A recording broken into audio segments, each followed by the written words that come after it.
Joshua അധ്യായം 1. കാനാനിൽ പ്രവേശിക്കാൻ ഒരുങ്ങുന്നു. കർത്താവിന്റെ ദാസനായ മോശയുടെ മരണത്തിന് ശേഷം അവന്റെ സേവകനും നൂനിന്റെ പുത്രനുമായ ജോഷുവയോട് കർത്താവ് അരുളി ചെയ്തു, എന്റെ ദാസൻ മോശ മരിച്ചു. നീയും ജനം മുഴുവനും ഉടനെ തയ്യാറായി ജോർദാൻ നദി കടന്ന് ഞാൻ ഇസ്രായേൽ ജനത്തിന് നൽകുന്ന ദേശത്തേക്ക് പോവുക. മോശയോട് വാഗ്ദാനം ചെയ്തിട്ടുള്ളതുപോലെ നിങ്ങൾ കാലുകുത്തുന്ന ദേശമെല്ലാം ഞാൻ നിങ്ങൾക്ക് തരും. തെക്കുവടക്ക് മരുഭൂമി മുതൽ ലെബനോൻ വരെയും കിഴക്കു പടിഞ്ഞാറ് യൂഫ്രട്ടീസ് മഹാനദിയും ഹിത്യരുടെ എല്ലാ ദേശങ്ങളുമടക്കം മഹാസമുദ്രം വരെയും നിങ്ങളുടേതായിരിക്കും. നിന്റെ ആയുഷ്കാലത്തിലൊരിക്കലും ആർക്കും നിന്നെ തോൽപ്പിക്കാൻ സാധിക്കുകയില്ല. ഞാൻ മോശയോടുകൂടെ എന്ന പോലെ നിന്നോടുകൂടെയും ഉണ്ടായിരിക്കും. ഒരിക്കലും നിന്നെ കൈവിടുകയില്ല. ശക്തനും ധീരനുമായിരിക്കുക. ഈ ജനത്തിന് നൽകുമെന്ന് ഇവരുടെ പിതാക്കന്മാരോട് ഞാൻ വാഗ്ദാനം ചെയ്തിരുന്ന ദേശം ഇവർക്ക് അവകാശമായി വീതിച്ചു കൊടുക്കേണ്ടത് നീയാണ്. എന്റെ ദാസനായ മോശ നൽകിയിട്ടുള്ള എല്ലാ നിയമങ്ങളും അനുസരിക്കുകയും ശക്തനും ധീരനുമായിരിക്കുകയും ചെയ്യുക. അവയിൽ നിന്ന് ഇടം വലം വ്യതിചലിക്കരുത്. നിന്റെ ഉദ്യമങ്ങളിലെല്ലാം നീ വിജയം വരിക്കും. ന്യായ പ്രമാണ ഗ്രന്ഥം എപ്പോഴും നിന്റെ അധരത്തിലുണ്ടായിരിക്കണം. അതിൽ എഴുതിയിരിക്കുന്നതെല്ലാം പാലിക്കാൻ നീ ശ്രദ്ധിക്കണം. അതിനെക്കുറിച്ച് രാവും പകലും ധ്യാനിക്കണം. അപ്പോൾ നീ അഭിവൃദ്ധി പ്രാപിക്കുകയും വിജയം വരിക്കുകയും ചെയ്യും. ശക്തനും ധീരനുമായിരിക്കണമെന്നും ഭയപ്പെടുകയോ പരിഭ്രമിക്കുകയോ ചെയ്യരുതെന്നും നിന്നോട് ഞാൻ കൽപ്പിച്ചിട്ടില്ലയോ? നിന്റെ ദൈവമായ കർത്താവ് നീ പോകുന്നിടത്തെല്ലാം നിന്നോടുകൂടെ ഉണ്ടായിരിക്കും. ജോഷുവ ജനപ്രമാണികളോട് കൽപ്പിച്ചു, പാളയത്തിലൂടെ ചെന്ന് ജനങ്ങളോട് ഇങ്ങനെ ആജ്ഞാപിക്കുവിൻ, വേഗം നിങ്ങൾക്ക് ആവശ്യമായവ സംഭരിക്കുവിൻ. നിങ്ങളുടെ ദൈവമായ കർത്താവ് നിങ്ങൾക്ക് അവകാശമായി നൽകാൻ പോകുന്ന ദേശം കൈവശപ്പെടുത്താൻ 3 ദിവസത്തിനുള്ളിൽ നിങ്ങൾ ജോർദാൻ കടക്കണം. റൂബൻ, ഗാദ് ഗോത്രങ്ങളോടും മനാസയുടെ അർദ്ധഗോത്രത്തോടും ജോഷുവ പറഞ്ഞു, നിങ്ങളുടെ ദൈവമായ കർത്താവ് നിങ്ങൾക്ക് സ്വസ്ഥമായി വസിക്കാൻ ഒരു സ്ഥലം തരികയാണ്. അവിടുന്ന് ഈ ദേശം നിങ്ങൾക്കും തരും എന്ന് കർത്താവിന്റെ ദാസനായ മോശ നിങ്ങളോട് പറഞ്ഞത് അനുസ്മരിക്കുവിൻ. നിങ്ങളുടെ ഭാര്യമാരും കുഞ്ഞുങ്ങളും കന്നുകാലികളും ജോർദാനിക്കരെ മോശ നിങ്ങൾക്ക് നൽകിയ ദേശത്ത് വസിക്കട്ടെ. എന്നാൽ നിങ്ങളിൽ കരുത്തന്മാർ ആയുധം ധരിച്ച് നിങ്ങളുടെ സഹോദരന്മാർക്ക് മുമ്പേ പോകണം. നിങ്ങളുടെ ദൈവമായ കർത്താവ് നിങ്ങൾക്കെന്നതുപോലെ നിങ്ങളുടെ സഹോദരർക്കും ആശ്വാസം നൽകുകയും അവിടുന്ന് അവർക്ക് കൊടുക്കുന്ന ദേശം അവർ കൈവശമാക്കുകയും ചെയ്യുന്നതുവരെ നിങ്ങൾ അവരെ സഹായിക്കണം. അനന്തരം മടങ്ങി വന്ന് ജോർദാനിക്കരെ കിഴക്കുവശത്ത് കർത്താവിന്റെ ദാസനായ മോശ നിങ്ങൾക്ക് അവകാശമായി തന്നിരിക്കുന്ന സ്ഥലത്ത് വസിച്ചുകൊള്ളുവിൻ. അവർ ജോഷുവയോട് പറഞ്ഞു, നീ കൽപ്പിക്കുന്നതെല്ലാം ഞങ്ങൾ ചെയ്യാം. അയക്കുന്നിടത്തെല്ലാം ഞങ്ങൾ പോകാം. മോശയെ എന്നതുപോലെ ഞങ്ങൾ എല്ലാ കാര്യങ്ങളിലും നിന്നെയും അനുസരിക്കും. നിന്റെ ദൈവമായ കർത്താവ് മോശയോടുകൂടെ എന്നതുപോലെ നിന്നോടുകൂടെയും ഉണ്ടായിരിക്കട്ടെ. നിന്റെ ആജ്ഞകൾ ധിക്കരിക്കുകയും നിന്റെ വാക്കുകൾ അനുസരിക്കാതിരിക്കുകയും ചെയ്യുന്നവൻ മരിക്കണം. നീ ധീരനും ശക്തനുമായിരിക്കുക. ജോഷുവ അധ്യായം 2. ജെറീക്കോയിലേക്ക് ചാരന്മാർ. നൂനിന്റെ മകനായ ജോഷുവ ഷിത്തിമിൽ നിന്ന് 2 പേരെ രഹസ്യ നിരീക്ഷണത്തിന് അയച്ചുകൊണ്ട് പറഞ്ഞു, നിങ്ങൾ പോയി നാട് നിരീക്ഷിക്കുവിൻ, പ്രത്യേകിച്ച് ജെറീക്കോ. അവർ പട്ടണത്തിലെത്തി വേശ്യയായ റാഹാബിന്റെ വീട്ടിൽ രാത്രി കഴിച്ചു. നാട് ഒറ്റുനോക്കാൻ ഏതാനും ഇസ്രായേൽക്കാർ രാത്രിയിൽ അവിടെ എത്തിയിട്ടുണ്ടെന്ന് ജെറീക്കോ രാജാവിന് അറിവ് കിട്ടി.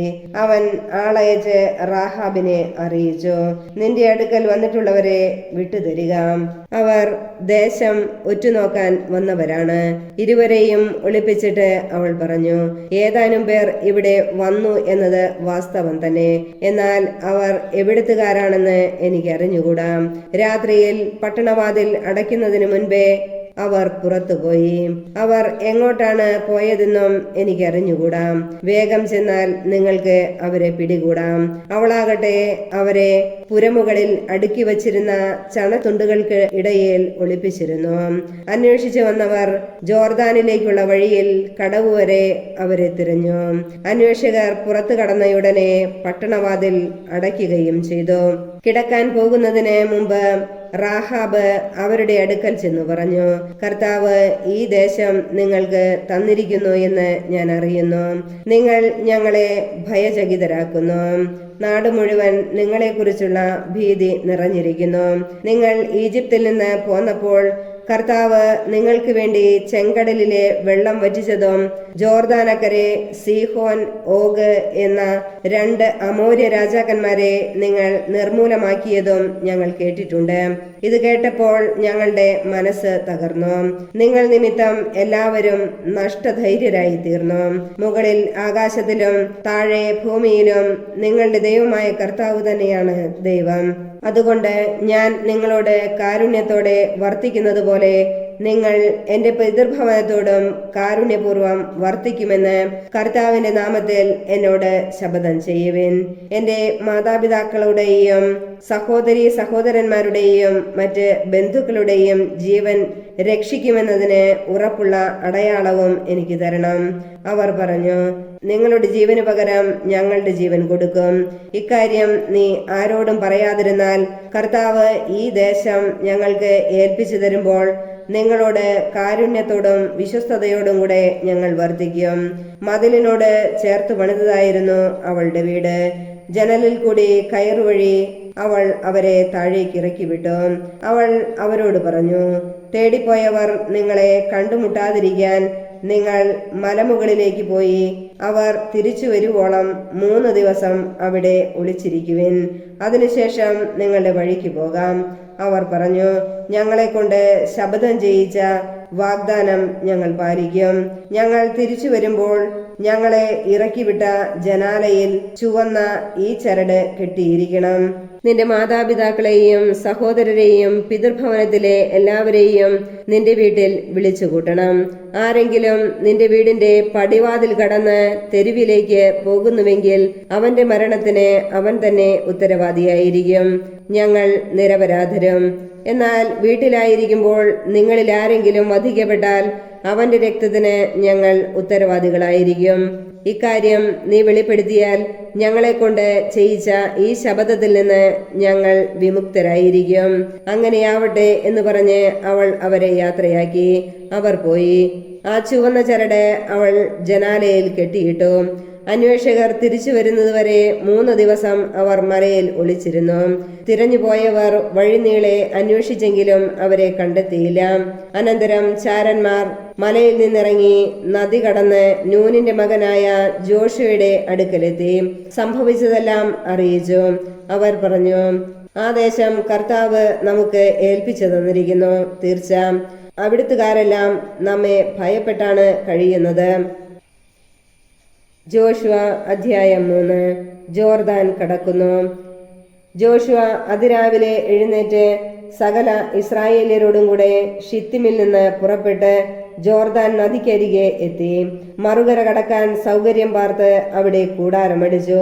3 ദിവസം കഴിഞ്ഞ് പ്രമാണികൾ പാളയത്തിലൂടെ നടന്ന് ജനത്തോട് കൽപ്പിച്ചു, ലേവ്യ പുരോഹിതന്മാർ നിങ്ങളുടെ ദൈവമായ കർത്താവിന്റെ വാഗ്ദാന പേടകം സംവഹിക്കുന്നത് കാണുമ്പോൾ നിങ്ങൾ അവരെ അനുഗമിക്കുവിൻ. ഈ വഴിയിലൂടെ ഇതിനു മുമ്പ് നിങ്ങൾ പോയിട്ടില്ലാത്തതിനാൽ പോകേണ്ട വഴി അവർ കാണിച്ചു തരും. എന്നാൽ നിങ്ങൾക്കും വാഗ്ദാന പേടകത്തിനും ഇടയ്ക്ക് 2000 മുഴം അകലം ഉണ്ടായിരിക്കണം. അതിനെ സമീപിക്കരുത്. ജോഷുവ ജനത്തോട് പറഞ്ഞു, നിങ്ങളെ തന്നെ ശുദ്ധീകരിക്കുവിൻ. നാളെ നിങ്ങളുടെ ഇടയിൽ കർത്താവ് അത്ഭുതങ്ങൾ പ്രവർത്തിക്കും. വാഗ്ദാന പേടകമെടുത്ത് ജനങ്ങൾക്ക് മുൻപേ നടക്കുവിൻ എന്ന് അവൻ പുരോഹിതന്മാരോട് പറഞ്ഞു. അവർ അപ്രകാരം ചെയ്തു. കർത്താവ് ജോഷുവയോട് പറഞ്ഞു, ഞാൻ മോശയോടുകൂടെ എന്ന പോലെ നിന്നോടുകൂടെയും ഉണ്ടെന്ന് അവർ അറിയുന്നതിന് ഇന്ന് നിന്നെ ഞാൻ ഇസ്രായേൽ ജനത്തിന്റെ മുമ്പാകെ ഉന്നതനാക്കാൻ പോകുന്നു. ജോർദാനിലെ വെള്ളത്തിന് അരികിലെത്തുമ്പോൾ അവിടെ നിശ്ചലരായി നിൽക്കണമെന്ന് വാഗ്ദാന പേടകം വഹിക്കുന്ന പുരോഹിതന്മാരോട് നീ കൽപ്പിക്കണം. ജോഷുവ ഇസ്രായേല്യരോട് പറഞ്ഞു, നിങ്ങൾ അടുത്തു വന്ന് ദൈവമായ കർത്താവിന്റെ വാക്ക് കേൾക്കുവിൻ. അവൻ തുടർന്നു, ജീവിക്കുന്ന ദൈവം നിങ്ങളുടെ ഇടയിൽ ഉണ്ടെന്നും കാനാന്യർ, ഹിത്യർ, ഹിവ്യർ, പെരീസ്യർ, ഗിർഗാഷ്യർ, അമോര്യർ, ജബൂസ്യർ എന്നിവരെ നിങ്ങളുടെ മുമ്പിൽ നിന്ന് അവിടുന്ന് തുരത്തുമെന്നും ഇതിനാൽ നിങ്ങൾ അറിയണം. ഭൂമി മുഴുവന്റെയും നാഥനായ കർത്താവിന്റെ വാഗ്ദാന പേടകം നിങ്ങൾക്ക് മുൻപേ ജോർദാനിലേക്ക് പോകുന്നത് കണ്ടാലും ഇസ്രായേൽ ഗോത്രങ്ങളിൽ നിന്ന് ഗോത്രത്തിന് 1 വീതം 12 പേരെ തിരഞ്ഞെടുക്കുവിൻ. ഭൂമി മുഴുവന്റെയും നാഥനായ കർത്താവിന്റെ പേടകം വഹിക്കുന്ന പുരോഹിതന്മാരുടെ ഉള്ളങ്കാൽ ജോർദാനിലെ ജലത്തെ സ്പർശിക്കുമ്പോൾ വെള്ളത്തിന്റെ ഒഴുക്ക് നിലയ്ക്കുകയും മുകളിൽ നിന്ന് വരുന്ന വെള്ളം ചിറ പോലെ കെട്ടി നിൽക്കുകയും ചെയ്യും. തങ്ങൾക്ക് മുമ്പേ വാഗ്ദാന പേടകം വഹിച്ചു കൊണ്ടുപോകുന്ന പുരോഹിതന്മാരുടെ കൂടെ ജനം ജോർദാൻ നദി കടക്കുന്നതിന് കൂടാരങ്ങളിൽ നിന്ന് പുറപ്പെട്ടു. വാഗ്ദാന പേടകം വഹിച്ചിരുന്നവർ ജോർദാൻ നദീ തീരത്തെത്തി. പേടകം വഹിച്ചിരുന്ന പുരോഹിതന്മാരുടെ പാദങ്ങൾ ജലത്തെ സ്പർശിച്ചു. കൊയ്ത്തുകാലം മുഴുവൻ ജോർദാൻ കരകവിഞ്ഞൊഴുകുക പതിവാണ്. വെള്ളത്തിന്റെ ഒഴുക്ക് നിലച്ചു. സാരഥാന് സമീപമുള്ള ആദം പട്ടണത്തിനരികെ അത് ചിറ പോലെ പൊങ്ങി. അരാബ ഉപ്പുകടലിലേക്ക് ഒഴുകിയ വെള്ളം നിശേഷം വാർന്നുപോയി. ജനം ജെറീക്കോയ്ക്ക് നേരെ മറുകര കടന്നു. ഇസ്രായേൽ ജനം വരണ്ട നിലത്തിലൂടെ നദി കടന്നപ്പോൾ കർത്താവിന്റെ വാഗ്ദാന പേടകം വഹിച്ചുകൊണ്ട് പുരോഹിതന്മാർ ജോർദാന്റെ മധ്യത്തിൽ വരണ്ട നിലത്ത് നിന്നു. സർവരും ജോർദാൻ കടക്കുന്നതുവരെ അവർ അവിടെ നിന്നു. ജോഷുവ അധ്യായം 4. സ്മാരകശിലകൾ സ്ഥാപിക്കുന്നു.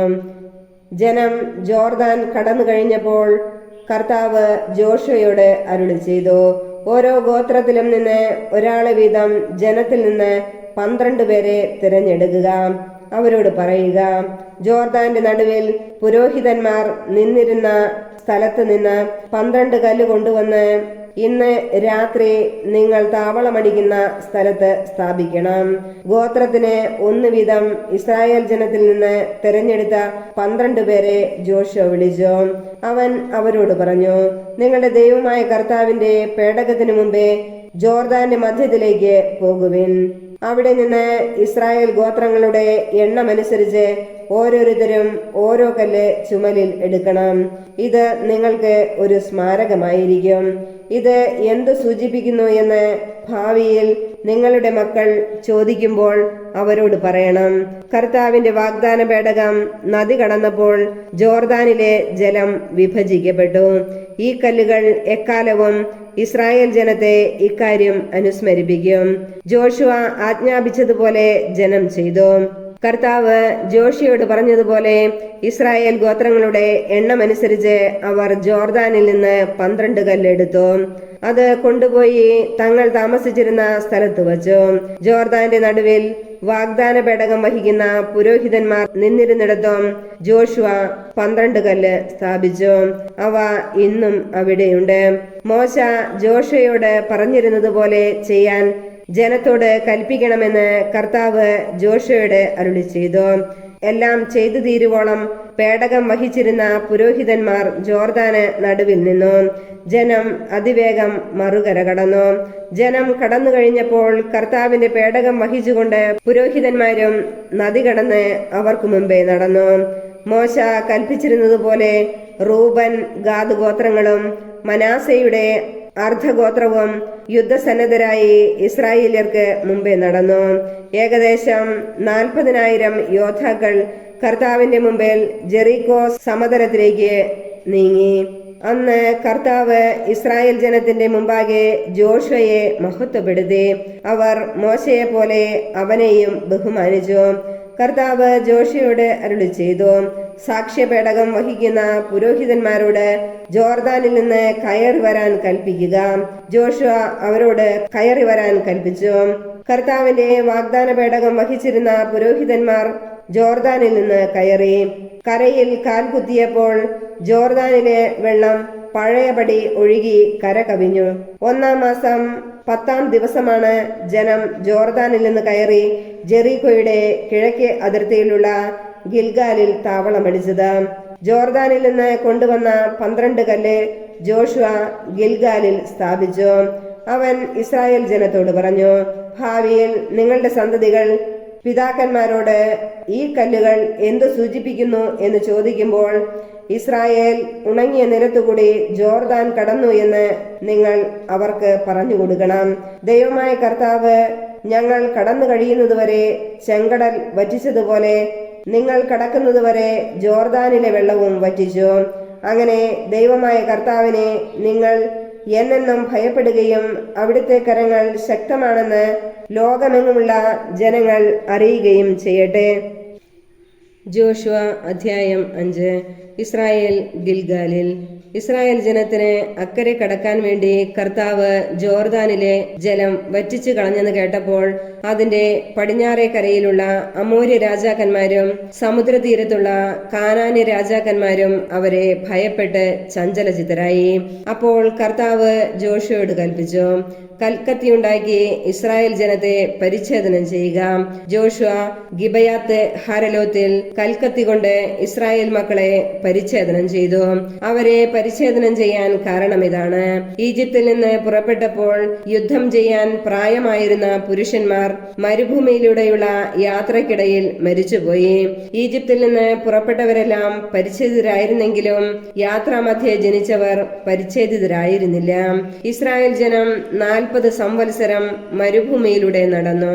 ഈജിപ്തിൽ നിന്ന് പുറപ്പെട്ട യുദ്ധം ചെയ്യാൻ പ്രായമായ പുരുഷന്മാരെല്ലാം കർത്താവിന്റെ വാക്ക് കേൾക്കാഞ്ഞതുകൊണ്ട് മരിച്ചുപോയി.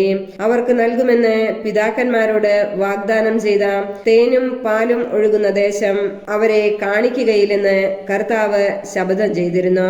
അവർക്ക് പകരം അവകാശികളായി ഉയർത്തിയ മക്കളെയാണ് ജോഷുവ പരിച്ഛേദനം ചെയ്യിച്ചത്. യാത്രാമധ്യേ പരിച്ഛേദന കർമ്മം നടന്നിരുന്നില്ല. പരിച്ഛേദനം കഴിഞ്ഞവർ സൗഖ്യം പ്രാപിക്കുന്നതുവരെ അവർ പാളയത്തിൽ തന്നെ താമസിച്ചു. അപ്പോൾ കർത്താവ് ജോഷുവയോട് അരുളി ചെയ്തു, ഈജിപ്തിന്റെ അപകീർത്തി ഇന്ന് നിങ്ങളിൽ നിന്ന് ഞാൻ നീക്കിക്കളഞ്ഞിരിക്കുന്നു. അതിനാൽ ആ സ്ഥലം ഗിൽഗാൽ എന്ന് ഇപ്പോഴും അറിയപ്പെടുന്നു. ഇസ്രായേൽ ജനം ജെറീക്കോ സമതലത്തിലെ ഗിൽഗാലിൽ താവളമടിച്ചു. ആ മാസം 14-ാം ദിവസം വൈകുന്നേരം അവർ അവിടെ പെസഹ ആഘോഷിച്ചു. പിറ്റേ ദിവസം അവർ ആ ദേശത്തെ വിളവിൽ നിന്ന് ഉണ്ടാക്കിയ പുളിപ്പില്ലാത്ത അപ്പവും വറുത്ത ഗോതമ്പും ഭക്ഷിച്ചു. പിറ്റേന്ന് മുതൽ മന്ന വർഷിക്കാതായി. ഇസ്രായേൽ ജനത്തിന് പിന്നീട് മന്ന ലഭിച്ചില്ല. അവർ ആ വർഷം മുതൽ കാനാൻ ദേശത്തെ ഫലങ്ങൾ കൊണ്ട് ഉപജീവനം നടത്തി. കർത്താവിന്റെ സൈന്യാധിപൻ. ജെറീക്കോയെ സമീപിച്ചപ്പോൾ ജോഷുവ കണ്ണുകളുയർത്തി നോക്കി. അപ്പോൾ കയ്യിൽ ഊരിയ വാളുമായി അതാ ഒരു മനുഷ്യൻ. ജോഷുവ അവന്റെ അടുത്ത് ചെന്നു, നീ ഞങ്ങളുടെ പക്ഷത്തോ ശത്രുപക്ഷത്തോ എന്ന് ചോദിച്ചു. അവൻ പറഞ്ഞു, അല്ല, ഞാൻ കർത്താവിന്റെ സൈന്യാധിപനാണ്. ജോഷുവ സാഷ്ടാംഗം പ്രണമിച്ച് അവനോട് ചോദിച്ചു, അങ്ങ് ഈ ദാസനോട് കൽപ്പിക്കുന്നത് എന്താണ്? കർത്താവിന്റെ സൈന്യാധിപൻ പറഞ്ഞു, നിന്റെ പാദങ്ങളിൽ നിന്ന് ചെരുപ്പ് അഴിച്ചു മാറ്റുക. നീ നിൽക്കുന്ന ഈ സ്ഥലം വിശുദ്ധമാണ്. ജോഷുവ അങ്ങനെ ചെയ്തു. ജോഷുവ അധ്യായം 6. ജെറീക്കോയുടെ പതനം.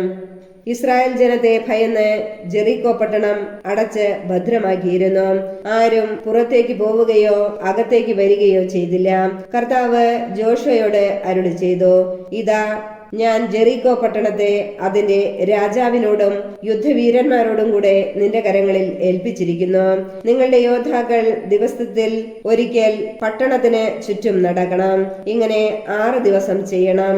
7 പുരോഹിതന്മാർ ആട്ടിൻകൊമ്പ് കൊണ്ടുള്ള 7 കാഹളവും പിടിച്ച് വാഗ്ദാന പേടകത്തിന്റെ മുമ്പിലൂടെ നടക്കണം.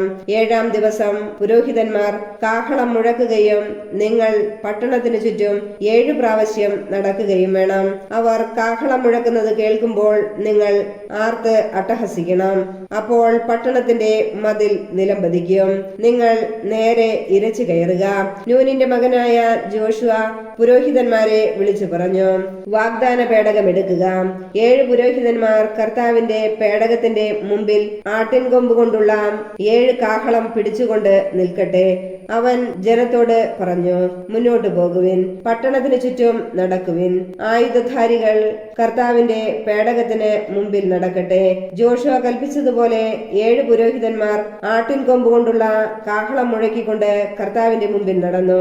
കർത്താവിന്റെ വാഗ്ദാന പേടകം അവർക്ക് പിന്നാലെ ഉണ്ടായിരുന്നു. ആയുധധാരികൾ കാഹളം മുഴക്കുന്ന പുരോഹിതന്മാരുടെ മുമ്പിലും ബാക്കിയുള്ളവർ വാഗ്ദാന പേടകത്തിന്റെ പിന്നിലും നടന്നു. കാഹളധ്വനി സദാ മുഴങ്ങിക്കൊണ്ടിരുന്നു. കൽപ്പന കിട്ടുന്നതുവരെ അട്ടഹസിക്കുകയോ ശബ്ദിക്കുകയോ അരുതെന്നും കൽപ്പിക്കുമ്പോൾ അട്ടഹസിക്കണമെന്നും ജോഷുവ ജനത്തോട് പറഞ്ഞു. അങ്ങനെ കർത്താവിന്റെ പേടകം പട്ടണത്തിന് 1 പ്രാവശ്യം പ്രദക്ഷിണം വച്ചു. അവർ പാളയത്തിലേക്ക് മടങ്ങി രാത്രി കഴിച്ചു. പിറ്റേ ദിവസം അതിരാവിലെ ജോഷുവ ഉണർന്നു. പുരോഹിതന്മാർ കർത്താവിന്റെ പേടകം എടുത്തു. 7 പുരോഹിതന്മാർ ആട്ടിൻ കൊമ്പ് കൊണ്ടുള്ള 7 കാഹളങ്ങൾ സദാ മുഴക്കിക്കൊണ്ട് കർത്താവിന്റെ പേടകത്തിന് മുമ്പേ നടന്നു. ആയുധധാരികൾ അവർക്ക് മുമ്പേയും ബാക്കിയുള്ളവർ വാഗ്ദാന പേടകത്തിന്റെ പിമ്പേയും നടന്നു.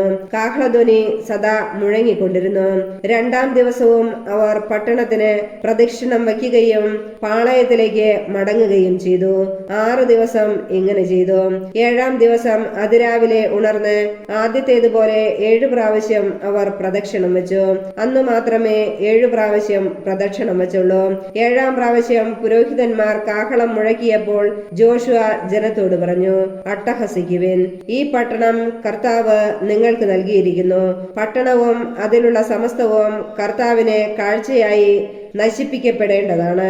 നമ്മുടെ ദൂതന്മാരെ ഒളിപ്പിച്ചതിനാൽ വേശ്യയായ റാഹാബും അവളുടെ കുടുംബത്തിലുള്ളവരും ജീവനോടെ ഇരിക്കട്ടെ. നശിപ്പിക്കേണ്ട ഈ പട്ടണത്തിൽ നിന്ന് നിങ്ങൾ ഒന്നും എടുക്കരുത്. അങ്ങനെ ചെയ്താൽ ഇസ്രായേൽ പാളയത്തിന് നാശവും അനർത്ഥവും സംഭവിക്കും.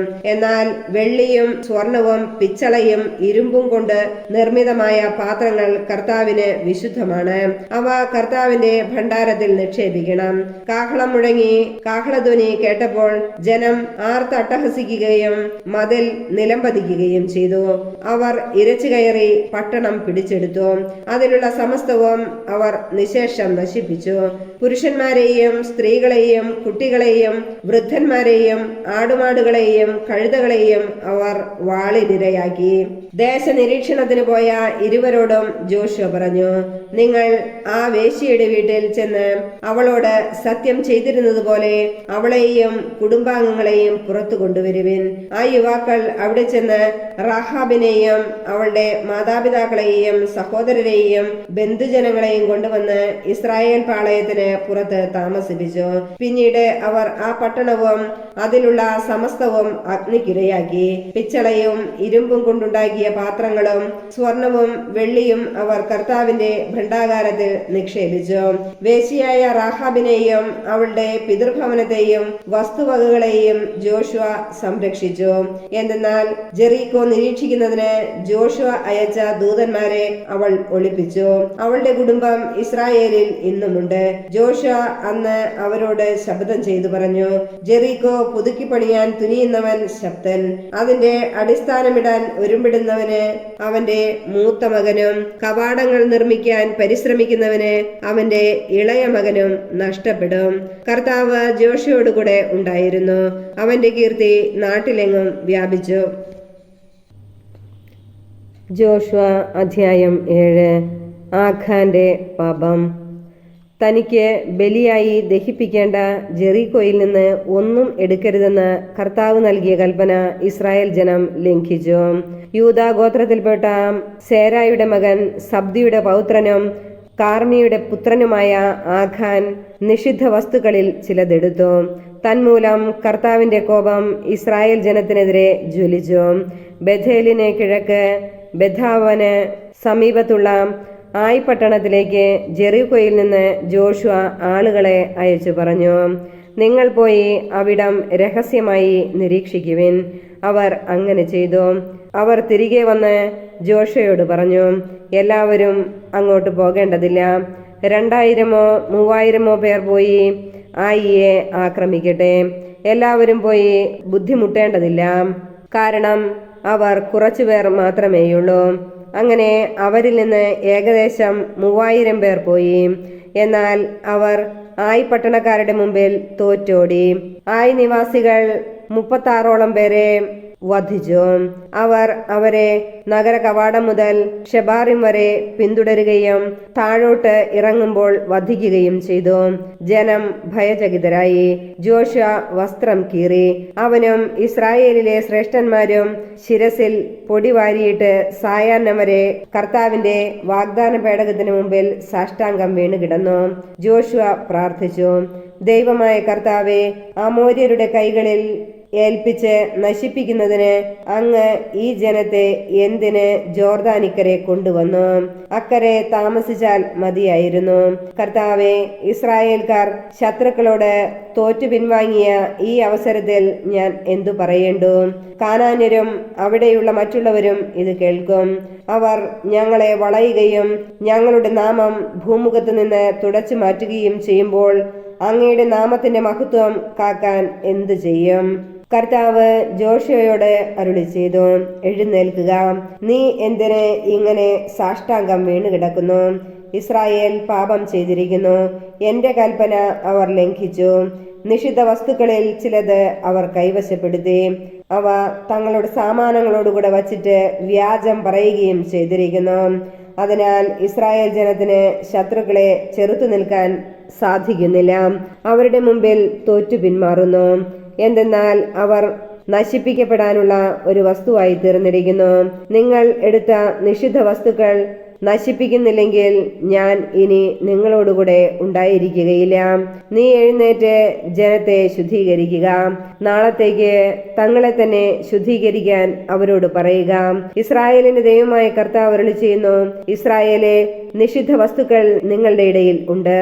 അത് എടുത്തു മാറ്റുന്നതുവരെ നിങ്ങളുടെ ശത്രുക്കളെ നേരിടാൻ നിങ്ങൾക്ക് സാധിക്കുകയില്ല. പ്രഭാതത്തിൽ ഗോത്രം ഗോത്രമായി നിങ്ങൾ വരണം. കർത്താവ് ചൂണ്ടിക്കാണിക്കുന്ന ഗോത്രം ഓരോ കുലമായും കുലം കുടുംബക്രമത്തിലും അടുത്തു വരണം. കർത്താവ് വീണ്ടും ചൂണ്ടിക്കാണിക്കുന്ന കുടുംബത്തിൽ നിന്ന് ഓരോരുത്തരായി മുന്നോട്ട് വരണം. നിഷിദ്ധ വസ്തുക്കളോടുകൂടെ പിടിക്കപ്പെടുന്നവനെ അവന്റെ സകല വസ്തുക്കളോടും കൂടെ അഗ്നിക്കിരയാക്കണം. എന്തെന്നാൽ അവൻ കർത്താവിന്റെ ഉടമ്പടി ലംഘിച്ച് ഇസ്രായേലിൽ മ്ലേച്ഛത പ്രവർത്തിച്ചിരിക്കുന്നു. ജോഷുവ അതിരാവിലെ എഴുന്നേറ്റ് ഇസ്രായേലിനെ ഗോത്രമുറയ്ക്ക് വരുത്തി. അതിൽ നിന്ന് യൂദാ ഗോത്രത്തെ മാറ്റി നിർത്തി. അവൻ യൂദായുടെ കുലങ്ങളെ വരുത്തി അതിൽ നിന്ന് സേരായുടെ കുലത്തെ മാറ്റി നിർത്തി. പിന്നീട് അവൻ സേരാ കുലത്തിലെ ഓരോ കുടുംബത്തെയും വരുത്തി അതിൽ നിന്ന് സബ്ദി കുടുംബത്തെ വേർതിരിച്ചു. വീണ്ടും സബ്ദി കുടുംബത്തിൽ നിന്ന് ഓരോരുത്തരെയും വരുത്തി. യൂദാ ഗോത്രത്തിലെ സേരായുടെ മകൻ സബ്ദിയുടെ പൗത്രനും കർമ്മിയുടെ പുത്രനുമായ ആഖാനെ മാറ്റി നിർത്തി. ജോഷുവ ആഖാനോട് പറഞ്ഞു, എന്റെ മകനെ, ഇസ്രായേലിന്റെ ദൈവമായ കർത്താവിനെ മഹത്വപ്പെടുത്തി അവിടുത്തെ സ്തുതിക്കുക. നീ എന്തു ചെയ്തെന്ന് എന്നോട് പറയുക. എന്നിൽ നിന്ന് ഒന്നും മറച്ചു വയ്ക്കരുത്. ആഖാൻ മറുപടി പറഞ്ഞു, ഇസ്രായേലിന്റെ ദൈവമായ കർത്താവിനെതിരെ ഞാൻ പാപം ചെയ്തിരിക്കുന്നു. ഞാൻ ചെയ്തത് ഇതാണ്: കൊള്ളവസ്തുക്കളുടെ കൂടെ ഷീനാറിൽ നിന്നുള്ള അതിവിശിഷ്ടമായ ഒരു മേലങ്കിയും 200 ഷെക്കൽ വെള്ളിയും 50 ഷെക്കൽ തൂക്കമുള്ള ഒരു സ്വർണക്കട്ടിയും ഞാൻ കണ്ടു. മോഹം തോന്നി ഞാൻ അവ എടുത്തു. വെള്ളി ഏറ്റവും അടിയിലായി അവയെല്ലാം എന്റെ കൂടാരത്തിനുള്ളിൽ കുഴിച്ചിടുകയും ചെയ്തു. ഉടനെ ജോഷുവ ദൂതന്മാരെ അയച്ചു. അവർ കൂടാരത്തിലേക്ക് ഓടി. വെള്ളി ഏറ്റവും അടിയിലായി അവയെല്ലാം ഒളിച്ചു വച്ചിരിക്കുന്നത് അവർ കണ്ടു. അവർ കൂടാരത്തിൽ നിന്ന് അവയെടുത്ത് ജോഷയുടെയും ഇസ്രായേൽ ജനത്തിന്റെയും മുമ്പാകെ കൊണ്ടുവന്നു. അവർ അത് കർത്താവിന്റെ മുമ്പിൽ നിരത്തി വച്ചു. ജോഷുവയും ഇസ്രായേൽ ജനവും സേരയുടെ മകനായ ആഖാനെയും അവന്റെ പുത്രിപുത്രന്മാരെയും വെള്ളി, മേലങ്കി, സ്വർണക്കട്ടി എന്നിവയും കാള, കഴുത, ആട്, കൂടാരം എന്നിങ്ങനെ അവനുള്ള സമസ്ത വസ്തുക്കളെയും ആഖോർ താഴ്വരയിലേക്ക് കൊണ്ടുപോയി. അവിടെ എത്തിയപ്പോൾ ജോഷുവ പറഞ്ഞു, നീ എന്തുകൊണ്ടാണ് ഞങ്ങളുടെ മേൽ കഷ്ടതകൾ വരുത്തിവെച്ചത്? നിന്റെ മേലും ഇന്ന് കർത്താവ് കഷ്ടതകൾ വരുത്തും. അപ്പോൾ ഇസ്രായേൽ ജനം അവനെയും കുടുംബത്തെയും കല്ലെറിഞ്ഞു, വസ്തുവകകൾ അഗ്നിക്കിരയാക്കി. അവർ അവന്റെ മേൽ ഒരു വലിയ കൽക്കൂമ്പാരം ഉണ്ടാക്കി. അത് ഇന്നും അവിടെയുണ്ട്. അങ്ങനെ കർത്താവിന്റെ ഉജ്ജ്വല കോപം ശമിച്ചു. ഇന്നും ആ സ്ഥലം ആഖോറിന്റെ താഴ്വര എന്ന് അറിയപ്പെടുന്നു.